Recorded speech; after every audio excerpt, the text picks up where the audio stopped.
Welcome back guys, GTS Garage. Today we're going to continue with the servicing of the ST1300. So in the last episode we did the oil change and the oil filter change, and in this episode we're going to change the hydraulic clutch fluid.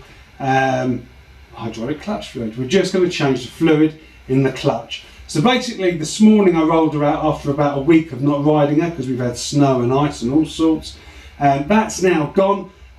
So I took her out this morning for a ride, and basically the clutch lever goes all the way into the grip basically, and as soon as you put it into gear she's off, even with the clutch in, which means the fluid in there over the past week has obviously absorbed some moisture, which is what I'm hoping it is and not anything else, and what I want to do is clear that fluid out and make sure she's back to normal.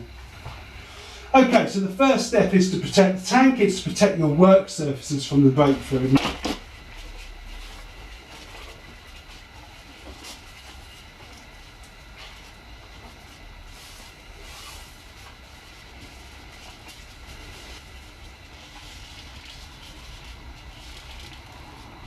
So first of all we're going to start with 5mm Allen, and we're just going to take out the 5 bolts that hold this.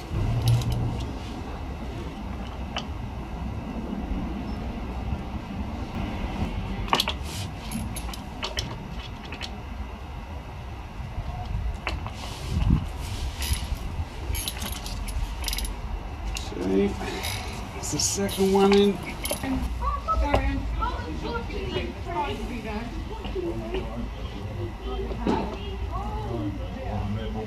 And we're going to use something like this for the pop underneath.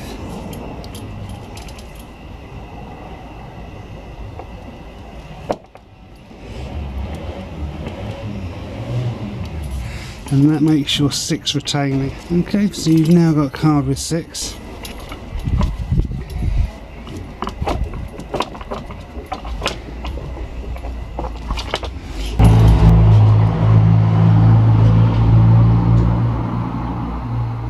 Okay, with the reservoir flat, we're now ready to take the 2 screws out.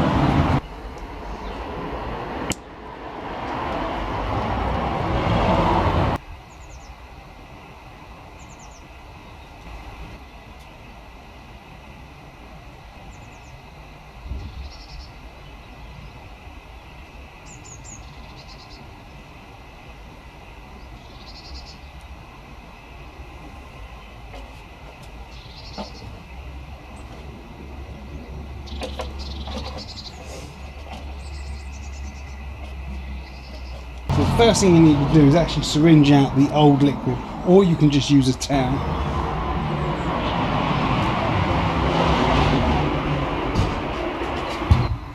With the reservoir empty, you now need to top it up with fresh.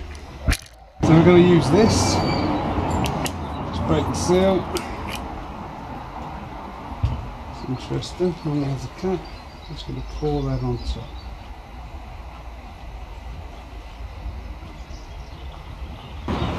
So the second step is not to allow the level of that brake fluid to fall below where the pipe joins. Okay, so when it comes to the bleed nipple, you need to go to the lower fairing. And just see if I can get where I am. So you can see that right there. And that is a bleed nipple. Okay, so basically we have a short piece of pipe that comes from the brake nipple into a glass jar, and we have a 10mm spanner that we're going to use to crack the brake nipple open and shut. Now let me take the camera back up and I'll show you how this kind of process works. Okay, with the reservoir full, you now want to pump the lever until you feel resistance. Hold it in, crack the bleed nipple.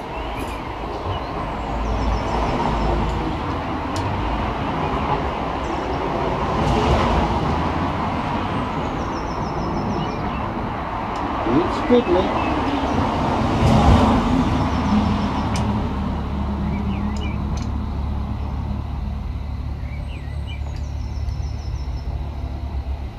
Close the bleed nipple off, and then pump again.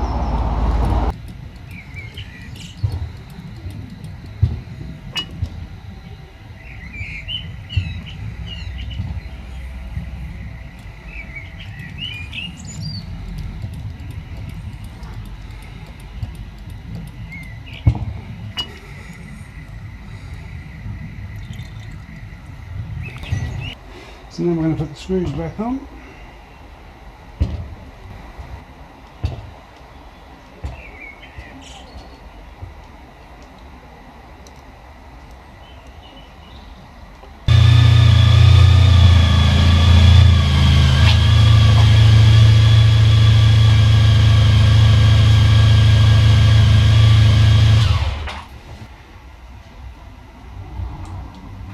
So that is it. That is the quick and easy way to change your clutch fluid without a lot of mess, without overdraining the system, without reverse bleeding and all that other rubbish that just complicates things. That is by far the quickest and the easiest way. It's not a dry system, it's a wet system. So as long as you keep that fluid at the top level and you keep topping it up as you run it through, you should see a distinct change in colour as the old stuff gets flushed through and your new stuff. So I would say you need to put it through about 3 times, but after 3 times you're really just wasting clutch fluid at that point. So do it 3 times. So from top to top, fill your reservoir, drain it through once, drain it through twice, drain it through 3 times. There should be a distinct change in colour, and then close it off, put everything up, and you are done. So hopefully that helps some of you guys. It's the first time I've done that, obviously, for this bike, and hopefully I shouldn't have to do it again for another 2 years, or I think it's so many thousands of miles or 2 years. So now I'm going to update my my service sheet to say that that has now been done. The next job on that is probably going to take a look at the brakes. Take it easy, ride safe, and I'll see you very soon. Bye bye.